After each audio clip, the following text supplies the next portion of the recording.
आता आपण आलो आहोत चाकण आळंदी या रस्त्यावरती.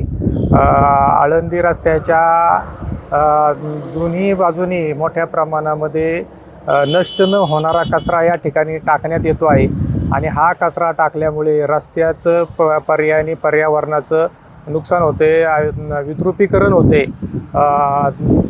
लगतच्या येणाऱ्या जाणाऱ्या नागरिकांचा लोक प्लॅस्टिकच्या पिशवीमध्ये कचरा भरून या ठिकाणी टाकतात. तुम्ही आता पाहू शकता माझ्या मोठ्या प्रमाणामध्ये हा नाशिवंत कचरा पडल्यामुळे यामुळं पर्यावरणाचा ऱ्हास होतो आणि पर्यायाने वन्य प्राण्यांना, पशुपक्ष्यांना याचा मोठा फटका बसतो.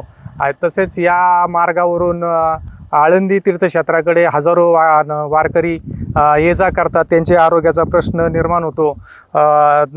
संबंधित विभागाने याकडे लक्ष देण्याची खूप गरज आहे आणि या कचऱ्यासंदर्भात आवाहन करण्यासाठी, नागरिकांना आवाहन करण्याचं आपल्यासोबत आळंदी परिक्षेत्राचे वन विभागाचे अधिकारी इंदलकर साहेब आहेत. आपण त्यांच्याशी बोलूया की काय उपाययोजना केलेल्या आहेत वनीकरणाने आणि काय आवाहन करा नागरिकांना. वन परिक्षेत्र चाकण अंतर्गत वन परिमंडळ आळंदी आणि वन परिमंडळ चाकण वन विभागातून चाकण आळंदी रोड गेलेला आहे.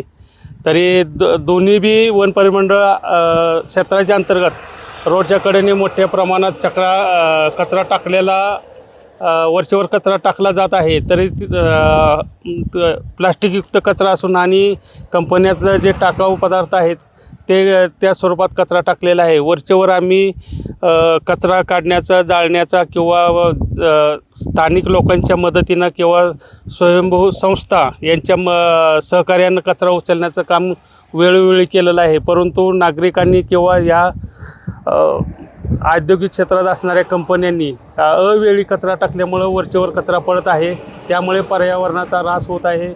वन्यप्राण्यांचा वावर असल्यामुळं प्लॅस्टिकमुळं ह्या वन्यप्राण्यांना धोका पोचू शकतो आणि चाकण आळंदी हा औद्योगिक क्षेत्रात येत असल्यामुळं आणि आळंदी तीर्थक्षेत्र असल्यामुळं ह्या रोडनं पुऱ्या महाराष्ट्रातून माऊलीच्या दर्शनासाठी लोक येत असतात. त्यांना या कचऱ्याचा बी भरपूर त्रास होत असतो आणि त्या उद्देशानं मी असं लोकांना आवाहन करतो की जेणेकरून लोकांनी आपल्या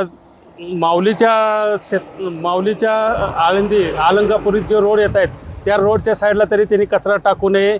वन क्षेत्रामध्ये जो रोड आहे त्याच्या साईडला बी कचरा टाकण्याचा प्रयत्न करू. यदि कोणी सापडला तर त्याला कायदेशीर कारवाई करण्यात येईल आणि जी नमूद केलेली आहे ती पनिशमेंट दिली जाईल.